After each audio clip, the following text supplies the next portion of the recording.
Bon, maintenant, je vais voir le compte.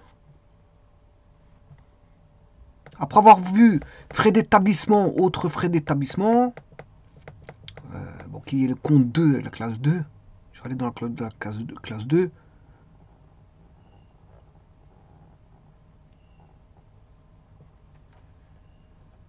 Ah, 200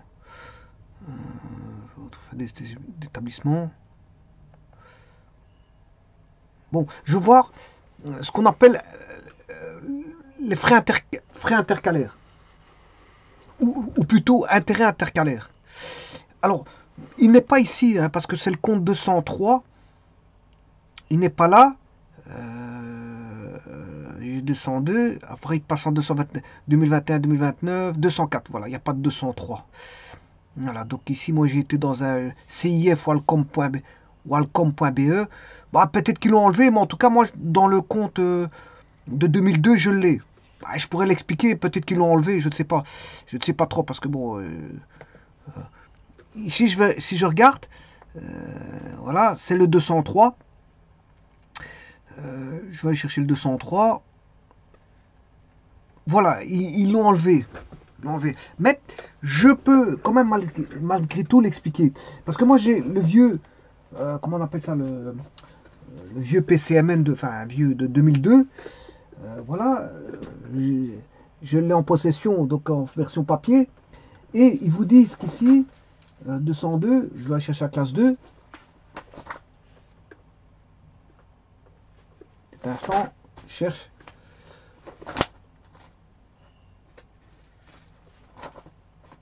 Voilà, 200. Voilà, classe 2, 20. Bon, c'est plutôt 20.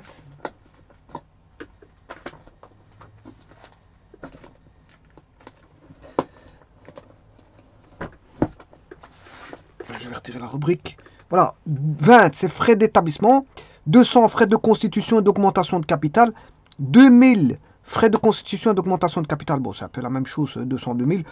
2009, bien sûr, vous avez compris que quand on rajoute un 9, c'est un amortissement sur les frais de constitution et d'augmentation de capital, parce que c'est 200, donc je rajoute un 9 à la fin. Enfin, c'est plutôt un 2000, donc je rajoute un 9. C'est un amortissement sur frais de constitution et d'augmentation de capital. 201 frais d'émission d'emprunt et primes de remboursement, j'avais déjà, bon, je ne sais pas si j'ai vu ce compte-là, enfin bref. 2010, agios sur emprunt et frais d'émission d'emprunt. 2019, amortissement sur agios sur emprunt et frais d'émission d'emprunt. 202, autres frais d'établissement, j'ai fait une rubrique, hein, j'ai fait une vidéo là-dessus, sur cette rubrique-là. 2020, autres frais d'établissement, c'est la même chose que 202. 2029, ben, c'est les amortissements sur autres frais d'établissement. 203 intérêts intercalaires, voilà, je l'ai. Et bien sûr 2030 intérêts intercalaires. Et puis on peut faire un amortissement sur, voilà, sur les intérêts intercalaires, vous aurez compris que c'est 2039. Puis vous avez 204 frais de restructuration. 2040, coût des frais de restructuration. Et puis 2049, amortissement sur frais de restructuration. Donc ici, moi je vais voir les intérêts intercalaires, donc 203, 2030 et 2039 qui est l'amortissement sur intérêt intercalaire. Vous rajoutez juste un 9 après 2030, c'est 2039. Voilà, 203 intérêts intercalaires, c'est de ça que je vais discuter. Voilà. Petit instant, je vais remettre le document à sa place pour éviter que je ne le perde. Voilà. Voilà, comme ça, bon, il est bien à sa place et j'ai bien la bonne numérotation. Voilà. Alors, ceci étant dit, ben, je vais voir ce que ces frais intercalaires qui est le compte 203. 203, bon, ici qui n'est pas présent et qui n'est pas présent non plus. Voilà, j'ai pris deux PCMN, ils n'y sont plus. Ben, peut-être qu'ils l'ont enlevé, hein, je n'en sais pas plus. Hein, bon, moi je suis vieux jeu. Bon, je ne connais pas les nouvelles législations, les nouvelles normes. Moi, je me base sur des vieilles législations. Moi, je suis vieux jeu. Mais malgré tout, je veux dire, là, il y a beaucoup de choses qui fonctionnent. Malgré qu'on est vieux jeu, ben, c'est vrai que je dis toujours, il faut aller revoir toujours la nouvelle législation. C'est pour ça que c'est à vous à lire la nouvelle législation, ce qu'elle en raconte. Mais en tout cas, moi, je vais voir le 203 qui est intérêt intercalaire. Voilà, alors intérêts intercalaires, bon, comme son nom l'indique, ce sont des intérêts. Voilà, ce sont des intérêts. Alors, bien sûr, il y a l'amortissement aux intérêts, par rapport aux intérêts intercalaires qui est, on peut faire des amortissements là-dessus, 2039. Ça, c'est pour les amortissements des intérêts intercalaires sur intérêts intercalaires. Voilà. Et bon, comme son nom l'indique, ben, ce sont des intérêts. Bon, ça c'est la première chose. Et c'est des intérêts qui s'intercalent. Ben, quand vous intercalez, c'est pour mettre, voilà, par exemple, un intercalé pour les feuilles de papier, ben, ça va séparer, je veux dire, voilà, par exemple, un dossier d'un autre dossier, ou un chapitre d'un autre chapitre, ou encore une partie de, voilà, de théorie par rapport à une partie de théorie, ou par rapport à un cours par rapport à un autre cours. Voilà, intercale, ça intercale. Ça veut dire que ça vient faire une séparation, une division d'une partie par rapport à une autre, pour bien créer, voilà, des subdivisions. On crée des subdivisions, voilà, en mettant, voilà, des dossiers, des sous-dossiers, des sous-sous-sous-dossiers, par l'intromise d'intercalaires. On met des intercalaires. Bon, mais ici, c'est un petit peu la même chose. C'est quelque chose qui vient s'intercaler entre deux choses. Mais c'est quoi ces deux choses? C'est deux intérêts. C'est un intercalaire qui va venir entre deux intérêts. Mais c'est toujours le même intérêt. On va le dissocier pour en faire, bon, deux intérêts. Deux intérêts qui est toujours le même. Voilà, mais on va le dissocier par rapport à leur à la primauté et à la finalité. Au départ, au point de départ et à la finalité. Bon. Alors, je vous rappelle que c'est un compte 20. Hein. Voilà, compte 20, c'est tout ce qui est un petit peu frais de début. Et c'est pour ça que je vous dis qu'intercalaire, ça peut avoir une consistance de frais de début. Et puis, après, quand on rentre dans l'exploitation, ben, je veux dire, là, à ce moment-là, on compte, je veux dire, les intérêts, voilà, qui vont s'écouler en tant qu'exploitation. Voilà. Donc l'intérêt, quand il court, ben, il peut se subdiviser. Et là, c'est pour ça qu'on met intercalaire. C'est parce qu'il va. Là, on est au début, c'est des frais de début. Alors que là, c'est des frais d'exploitation. Et l'intérêt, quand il va courir ici, c'est des intérêts. C'est le même intérêt. Hein. Attention que c'est le même intérêt. Il va courir en tant que début. Et là, en tant qu'exploitation. Donc là, à la place de.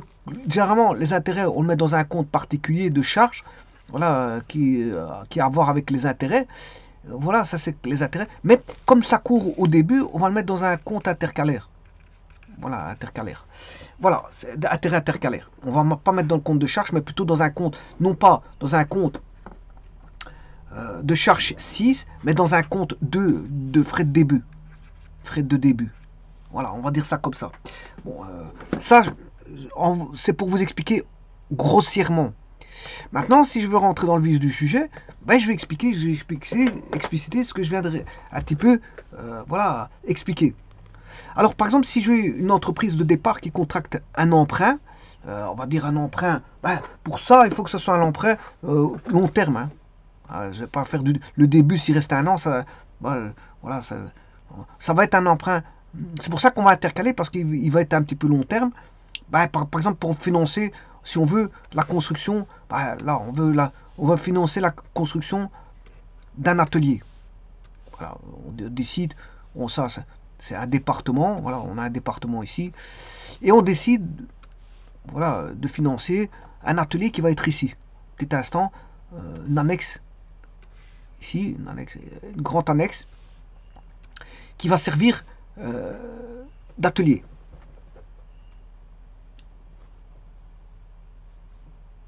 Voilà. Donc c'est-à-dire ça, là, le fait de faire ça, ben, on va financer à long terme, on va pas l'acheter tout de suite, l'atelier, on va faire un financement, on va faire appel à des financements grâce à de l'argent prêté, parce que je vous rappelle que les industries, en général, bon, il y a, en fait, il y a ce qu'on appelle les institutions financières qui sont des organismes, je veux dire, où on a des organismes financiers où voilà, là où la finance tourne, mais aussi des emprunts, des dépôts et des emprunts. On a toutes sortes d'opérations financières qui peuvent se produire dans une banque Bah, si par exemple on a une banque, qu'est-ce qui fait tourner les entreprises? Ce sont les banques. Ce sont les banques. Parce que si là on a une entreprise, euh, l'entreprise doit faire face à tous des frais, voilà, euh, qui est habilité voilà, à pouvoir voilà, prêter de l'argent, c'est pas les gens. Si les gens vous avez redemandé de l'argent, ils voudront pas, de deux, je veux dire, si vous prêtez après le lendemain, ils vont venir vous réclamer. Et si c'est des grosses sommes, ils ne seront pas. Si c'est des grosses sommes, ils ne seront pas. Donc, la seule institution, je veux dire, qui peut faire, qui peut ramener des prêts, c'est la banque, ou voir des institutions de prêt. Vous voyez, des sociétés qui prêtent, de crédit, des sociétés de crédit. Ici, je prends l'exemple la banque. Je prends l'exemple la banque. Voilà.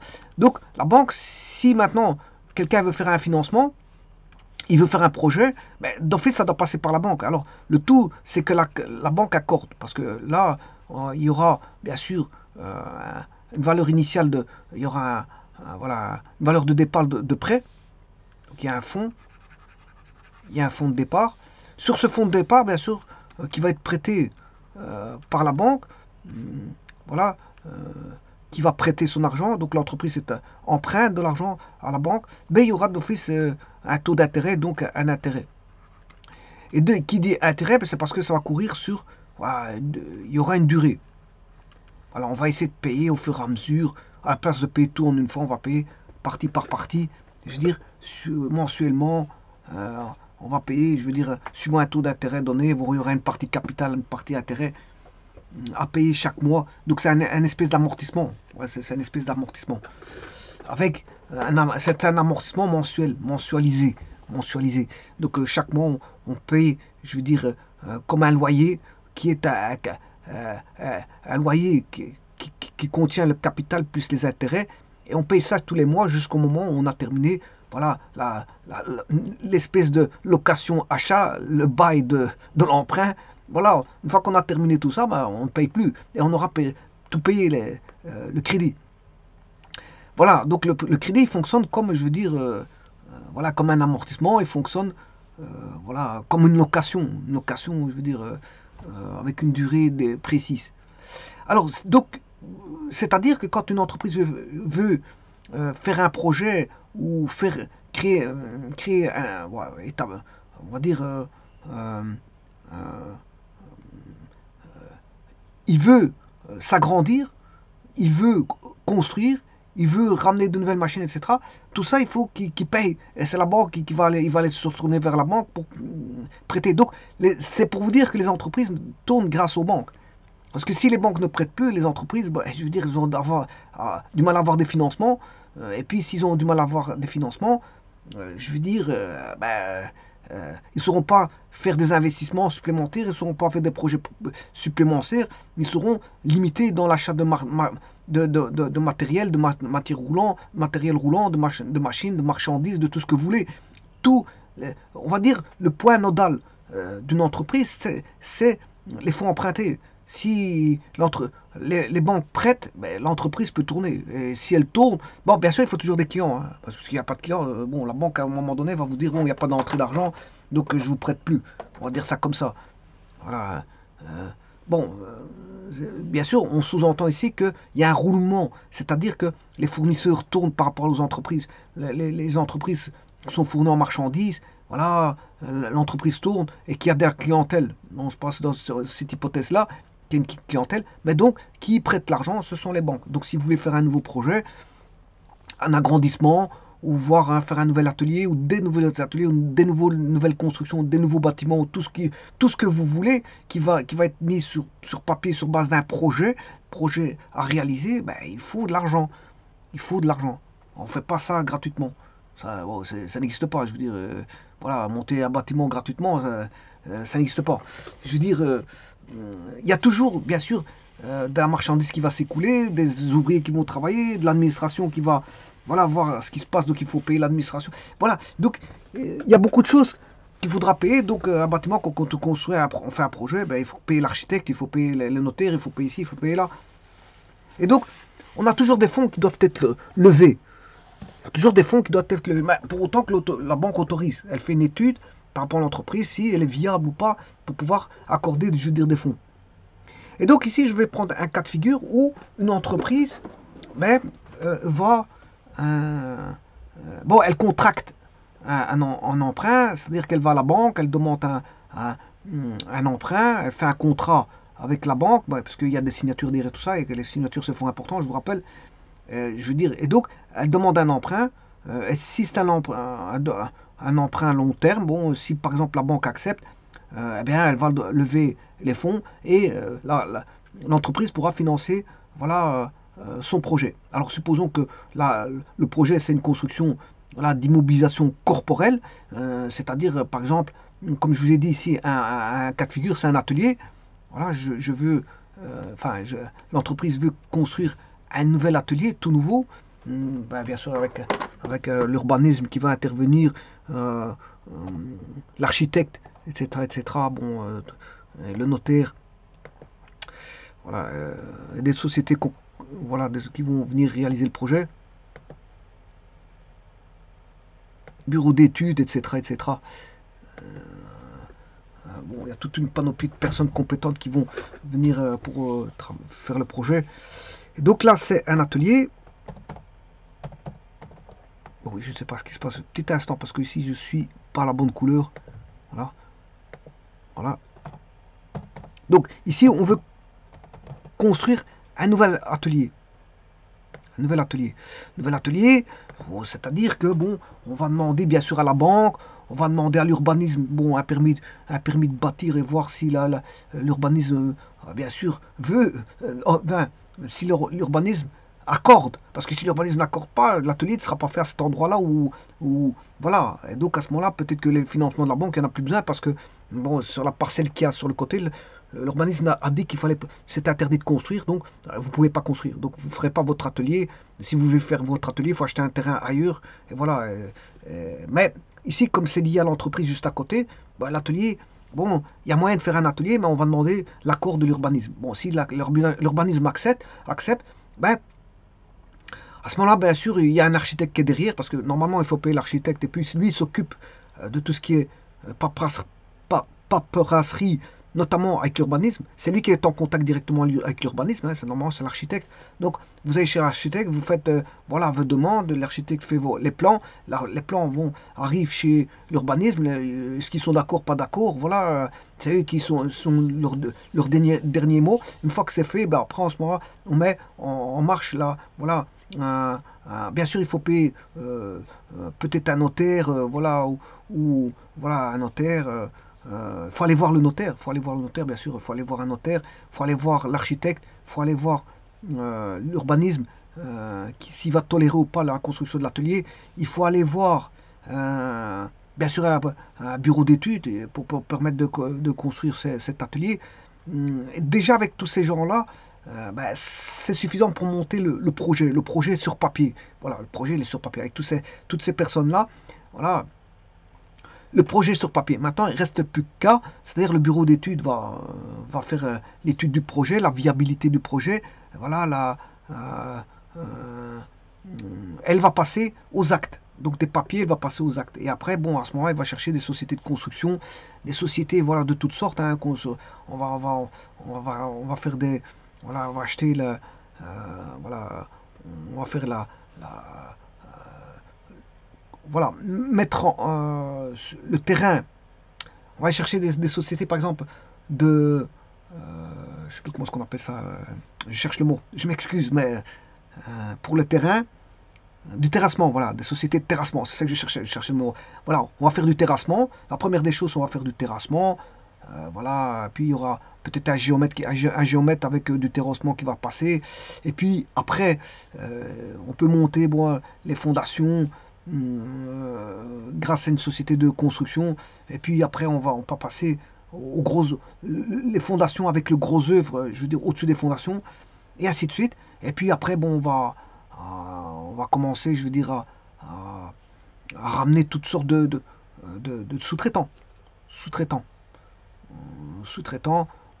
qui vont faire passer les canalisations. Enfin, on pense aux canalisations, est-ce qu'elles vont être les canalisations d'évacuation, je veux dire,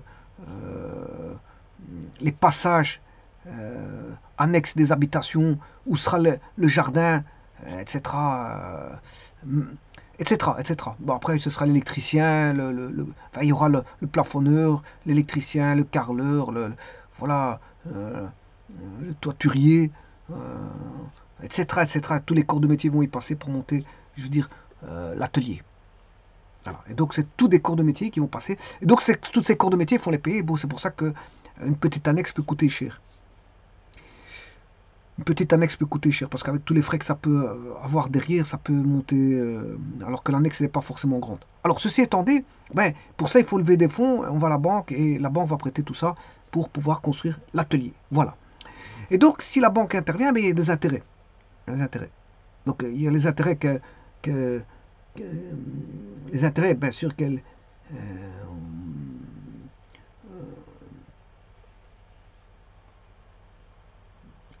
les intérêts qu'il va y avoir, c'est une charge.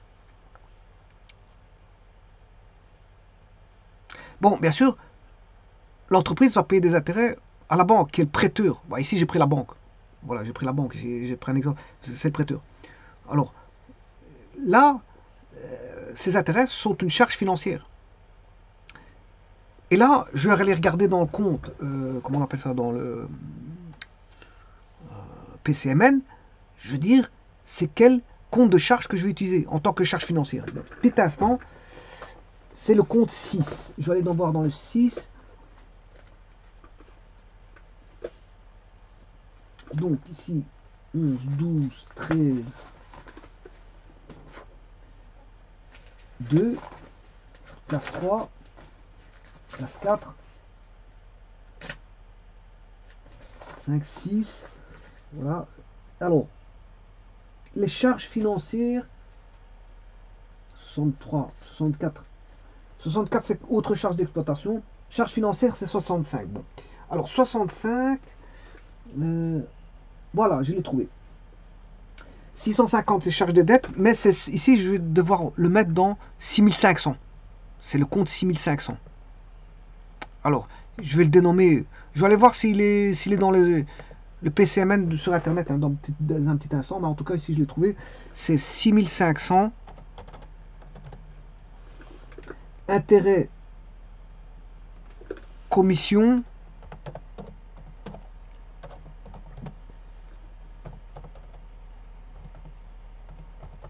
Alors, commission avec S et frais afférents aux dettes. Voilà. Commission avec S et frais afférents aux dettes. Voilà. Alors ça, on devrait le mettre là-dessus. Voilà, dans ce compte-là. Alors je vais bien aller le voir si sur Internet je l'ai. 6500. 65. Charge financière. Voilà, il est là-bas. 6500, je l'ai. Alors, ici maintenant, je vais aller voir si je l'ai dans l'autre plan comptable. 6500. Oui, c'est ça. Charge des dettes. Charge, intérêt, commission, frais afférents aux dettes. C'est celui-là. Voilà. Donc, il faudrait le mettre dans celui-là. Pour les intérêts. Voilà. Mais...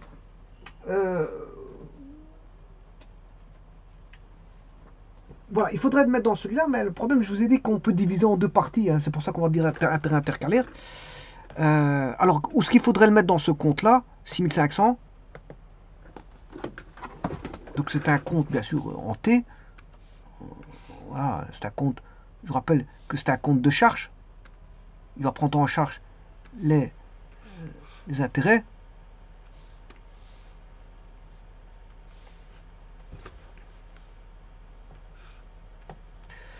D'un côté, j'ai le débit. Ici, j'ai le crédit. Voilà, à gauche, débit, à droite, crédit. Alors, c'est un compte de charge. Je vous rappelle qu'on peut amortir. Hein. On peut amortir, je vous rappelle ces frais-là. On peut les amortir. Est-ce qu'il y a un compte d'amortissement? Je vous l'ai dit, c'est le 2000... voilà, les intérêts intercalaires, on peut les amortir. Hein. Je vous l'avais dit, 2039. Bon, donc ici, je mets débit, crédit. Et donc, ici, je peux le mettre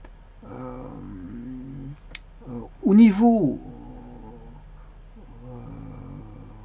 au débit. Donc, parce que là, on augmente les charges ici. Hein. Dans un compte de charge, on les augmente les charges ici. Donc, c'est au débit. On augmente les charges ici. Donc, on devra mettre au débit du compte. Parce qu'un compte de charge, ça fonctionne comme un compte d'actifs. Alors qu'un compte de produit. Alors, je rappelle que les charges, ce n'est pas un compte de bilan. Hein. Enfin, ce sont des résultats d'exploitation. Chargé produit, c'est des résultats d'exploitation. Ça permet de voir si on a voilà, un bénéfice ou une dette. Voilà, comme ceci, ou s'il y a voilà, ceci. Voilà, si on a trop de charges par rapport au produit, ou, ou trop de produits par rapport aux charges. Bon, ça, le meilleur, c'est ça, c'est plus avoir de produits que de charges. Ça, c'est mauvais. C'est mauvais. Alors, les comptes bilan, ils sont comme ça. C'est toujours l'actif égal au passif. Voilà. Et donc, ça sont des résultats d'exploitation. Et donc, débit, crédit. Ici, ça augmente les produits par la gauche. Ça fonctionne comme un compte de passif. Et ça fonctionne comme un compte d'actif. Simplement, les comptes de résultats, voilà, on a des bénéfices et des pertes. Voilà. Des bénéfices d'exploitation ou financiers ou exceptionnels. Peu importe. Bénéfices ou pertes de résultats. Voilà. Par contre, dans le bilan, non, ça doit être toujours équilibré. Hein. Voilà, c'est une balance qui est toujours équilibrée. Alors, je disais, donc ici, normalement, il faudrait mettre les intérêts dans ce compte-là, 6500, qui est intérêts, commissions et frais afférents aux dettes. Toutefois, le jour où l'emprunt a été contracté, c'est le début. L'emprunt a été contracté. Je vous rappelle que je suis toujours dans l'atelier. Hein. Le but, c'est de faire voilà, construire un atelier. Voilà, la banque, voilà, elle est d'accord. La banque est d'accord. Et donc, il y aura le jour de l'emprunt a été contracté, c'est-à-dire date à partir de laquelle les intérêts commencent à courir. Donc, l'emprunt, voilà, donc là, on a notre atelier qui doit être projeté et donc construit. Voilà. Il faut des fonds, parce que sans les fonds, il est impossible d'imaginer. Il faut des fonds. Légèrement, on pense fonds, c'est il faut de l'investissement. Il faut de l'investissement pour pouvoir établir son projet. Ici, le projet, c'est voilà, un atelier. Sans fonds, vous n'avez pas de projet, je vous le dis tout de suite. S'il n'y a pas d'argent, le nerf de la guerre, c'est l'argent. C'est l'argent. Le nerf de la guerre, c'est l'argent. Vaut mieux en avoir trop que trop peu. Voilà, l'argent. Le problème, c'est que c'est délicat. Hein. L'argent, c'est délicat. Bon, tout d'abord, l'argent, ça fait des convoitises, c'est déjà une chose. L'argent, ben, je veux dire, ça se distribue pas facilement comme ça. Voilà. On va dire ça comme ça. Donc, il faut des fonds pour construire un projet. Et donc, quand les fonds commencent à courir, c'est-à-dire là, c'est un emprunt, les fonds viendront par l'entremise d'un emprunt et pas d'un don. Et donc, si on a un emprunt, ben, on a des intérêts. Et si les intérêts commencent à courir à la date de départ ici, même date de départ, les intérêts commencent à courir ici. Bon, attention que ça, c'est taux d'intérêt. Hein. Petit i, c'est taux d'intérêt. Alors, un intérêt, c'est grand I, parce que pas confondre un taux d'intérêt d'un intérêt. Donc, les intérêts vont commencer à courir ici. Et toute la date, je veux dire, jusqu'à la fin, voilà, voilà de la fin du du crédit, parce que ça s'appelle un crédit, ça s'appelle un crédit. Voilà. Donc les intérêts vont courir du début jusqu'à la fin du crédit. Donc on a la date de départ du crédit, voilà, et mensuellement on paye des intérêts, et il va se passer quelque chose pour avoir l'intercalage et d'avoir les intérêts intercalaires. Mais si en plusieurs années, ben, voilà, plusieurs années, bon, le projet, le gars il a reçu l'argent. Hein. L'argent, supposons que les fonds sont levés, l'argent, il peut commencer son projet. Donc, à un moment donné, il faut un temps pour construire tout ce projet-là, le monter avant qu'il commence l'exploitation. Quand il sera fini, il y aura l'exploitation. Voilà. Mais entre la durée de la création de tout ça et l'exploitation, voilà, supposons qu'ici, les années ici, là, maintenant, ils commencent à exploiter. Voilà. Et donc, là, tout ceci va concourir à être dans un... Les intérêts, ici, vont être des intérêts intercalaires, c'est-à-dire de début. Et ce n'est pas un compte de charge. Voilà, on va dire ça comme ça. Alors que là, ici c'est un compte de charge. Ici, c'est un compte de charge. Les intérêts intercalaires, voilà, c'est pas un compte de charge, c'est un compte de la classe 203, c'est-à-dire un compte d'actifs. Donc, pourquoi? Parce que c'est de début, c'est des choses de début. Ce qui va se passer au début n'est pas ce qui va se passer en exploitation du projet. L'exploitation du projet, il est là.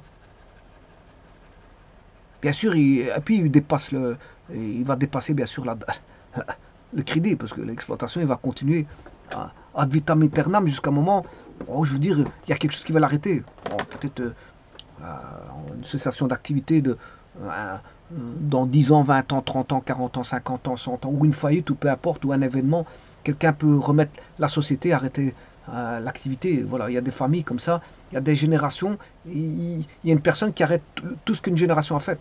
Il prend l'argent, bon, et il cesse l'activité. Voilà, mais en tout cas, vous aurez, si c'est avant exploitation du projet, ben, ce sera de type voilà, intérêt qui va se passer dans un compte d'actifs, qui est intérêt intercalaire. Donc, c'est-à-dire, quand la construction commence à, voilà, à travailler, c'est-à-dire à être en mise en exploitation, ben, je veux dire, tout est terminé, les fenêtres sont, les fenêtres sont mises, voilà, il y a de l'eau courante, voilà, les gens commencent à rentrer, à s'installer dans les bureaux, voilà, enfin dans l'atelier, je m'excuse, c'est un atelier. On a mis les fenêtres, on a mis le chauffage, on a mis, voilà, l'eau courante est là, l'électricité fonctionne, je veux dire, tout est ok, la toiture, il y a une bonne isolation, voilà, les portes s'ouvrent correctement, tout est ok, et les gens commencent à s'installer, ils déménagent dans le petit atelier, et commencent l'exploitation, les gens commencent à travailler, voilà, à telle date. Là, ça commence à être exploité. Mais avant ça, c'était bon, c'était pas exploitable parce que je veux dire, le bâtiment était en cours de construction. Voilà. Et donc, une fois qu'il est en exploitation, les intérêts qui vont courir pendant l'exploitation, alors les intérêts qui vont courir durant l'exploitation, ben, ils vont courir par exemple de là à là. Voilà, et bien tout ça sera pris par le compte de charge que je vous ai dit tout à l'heure, c'est le compte 6500.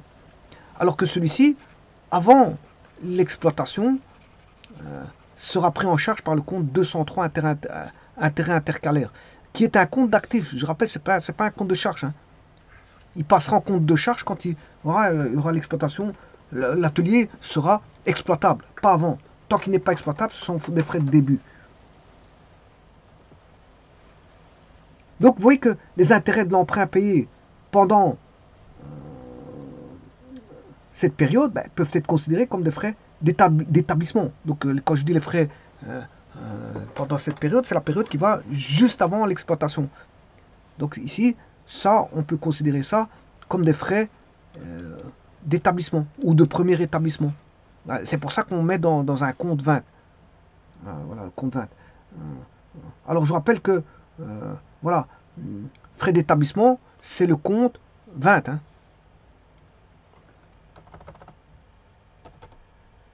Voilà, on s'établit. Le mot, il est bon. Hein. On s'établit. Hein. Alors 203, c'est intérêt intercalaire. On s'établit, mais c'est des intérêts relatifs à l'établissement. On s'établit.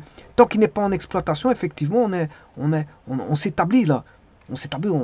Voilà, tant qu'on est là, ben, je veux dire, on peut mettre ça. Ben, c'est des premiers frais d'établissement. Attention, comme je dis, 203, il est amortissable. Hein. On peut amortir, il est amortissable. Voilà, on s'établit. Ici, on s'établit. L'établissement n'est pas de l'exploitation, établissement.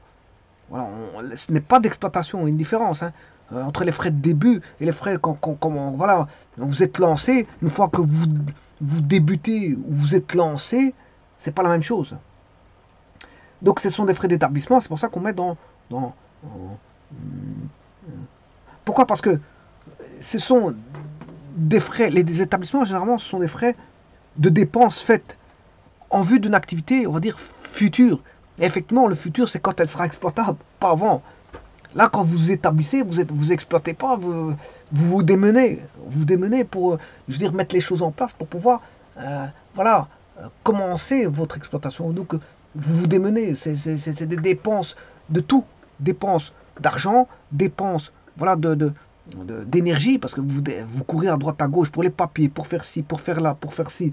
Voilà, il y a tellement de choses à faire que je veux dire, vous démenez, ça vous rapporte rien parce que vous ne travaillez pas encore, vous exploitez pas encore. Mais il faut bien lancer la chose. Il y a bien un point de départ. Le point de départ, il est lourd. Mais il est lourd, mais après, quand il sera lancé, vous serez content que tout sera fait, finalisé. Voilà, quand vous allez vous installer et que vous aurez le chauffage à l'intérieur, l'eau, etc., pour pouvoir fonctionner, et voilà, lancer votre exploitation de cet atelier-là, vous serez content parce que cet atelier va ramener, je veux dire, beaucoup de bienfaits, notamment des entrées de clients, de nouvelles rentrées de clients, c'est peut-être un atelier qui va servir à un but X et que votre entreprise, voilà, n'avait pas. N'avait pas. Elle va avoir un but supplémentaire à votre entreprise, donc un but complémentaire, on va dire, un but complémentaire. Donc, si votre entreprise ici, voilà, faisait, voilà, certaines fonctions, tous ces ateliers-là avaient certaines fonctions, voilà, on va dire ça comme ça, certaines fonctions, ben, l'atelier va peut-être apporter de nouvelles choses, donc vous serez content de votre nouvelle exploitation parce qu'elle va vous permettre peut-être de dire, alors, bon, des sociétés, elles s'agrandissent comme ça, hein. Il faut un atelier ici en telle année, puis après la société s'agrandit, bah, ils vont faire une autre annexe là-bas, un autre atelier. Et c'est comme ça que vous avez des sociétés qui commencent à devenir, voilà, de plus en plus grandes. Voilà, leur domaine de, je veux dire, d'activité s'accentue d'année en année. Ils ont toujours besoin de plus de terrain, toujours besoin de plus de bâtiments. Parce que l'entreprise fonctionne, elle est viable, elle est rentable. Si elle est très rentable, ça demande peut-être de nouveaux processus de fabrication, de nouveaux bureaux, de nouveaux ateliers, de nouveaux. Voilà. Donc l'entreprise grandit. Elle grandit, elle évolue. Elle évolue dans son environnement. Donc c'est pour ça que quand on fait un achat d'un terrain, il faut toujours regarder si, voilà, il y a moyen d'avoir des terrains, je veux dire, annexes qui peuvent être intéressants. Et donc ces intérêts, là, ils sont déduits, on va dire, là, ces intérêts, voilà, ben, ils sont déduits du compte de résultat et enregistrés au débit d'un compte d'actifs qui s'appelle les intérêts intercalaires. Donc, c'est-à-dire que vous avez deux intérêts, enfin deux types de comptes qui réunissent les mêmes intérêts. Donc, il y a ceux, en fait, je pourrais dessiner ça comme ça, un petit instant. Je vais le dessiner comme ça. Bon, j'ai le premier compte et le second compte. Alors, ici, celui-ci, voilà. J'ai le compte intérêt intercalaire 203 qui est un compte d'actifs.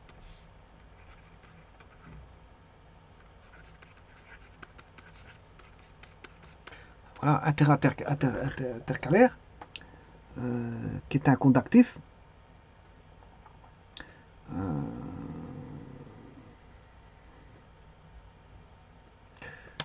Et j'ai le compte 6500.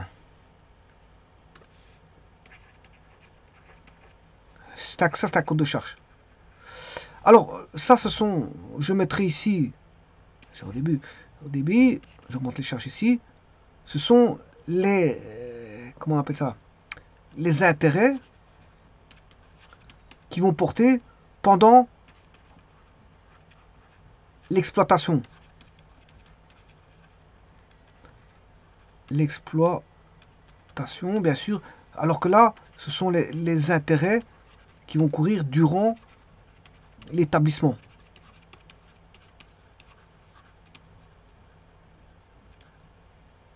Voilà. Et donc le 6500, bien sûr, c'est intérêt, commission et frais afférents aux dettes.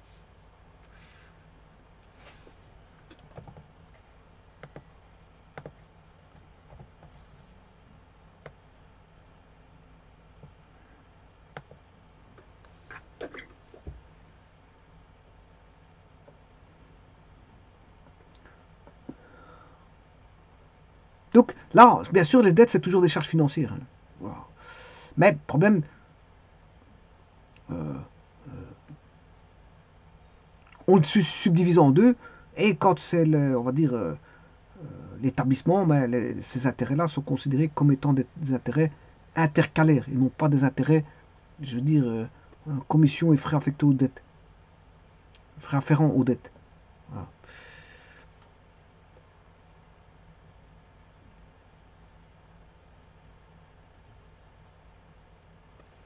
Et donc, là, on va le mettre, bien sûr, dans un compte d'actifs, 203, bien sûr au débit, hein. Vous allez le mettre au débit.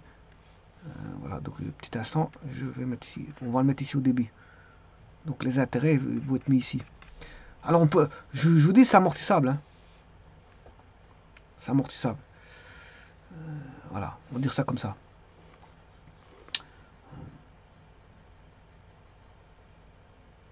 Bon, donc c'est un actif fictif. Hein.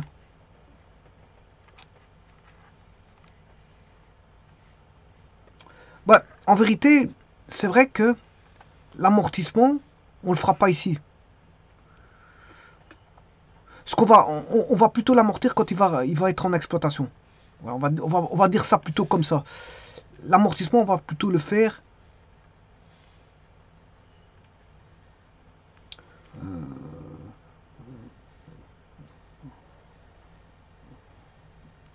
On pourra l'amortir dès qu'on aura la mise en exploitation. Ben, voilà. Ben, on pourra l'amortir aussi on pourra amortir 203 aussi. Hein. On peut amortir des deux côtés. Parce que ici, je vous rappelle qu'il y a un compte 2039. Voilà. Et celui-ci aussi, on peut l'amortir aussi. On peut amortir les deux. De toute façon, un emprunt, c'est déjà... je vous ai dit qu'ici, au point de départ, c'était... Si on veut construire un atelier qui va durer plusieurs années. Hein. Donc, c'est pas des intérêts mensuels. Hein.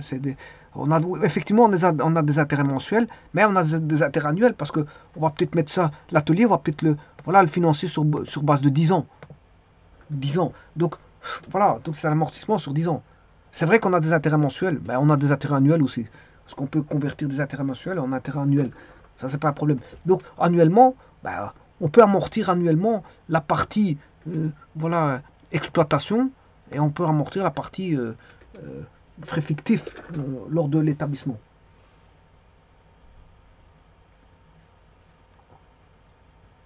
Bon, maintenant, je ne sais pas s'il existe encore ce compte 203. Hein. Ouais, mais, en tout cas, je suis vieux jeu, je l'ai mis. Mais maintenant, c'est à vous d'aller voir si ce compte-là existe ou pas. Existe en cours ou pas. Je vous remercie.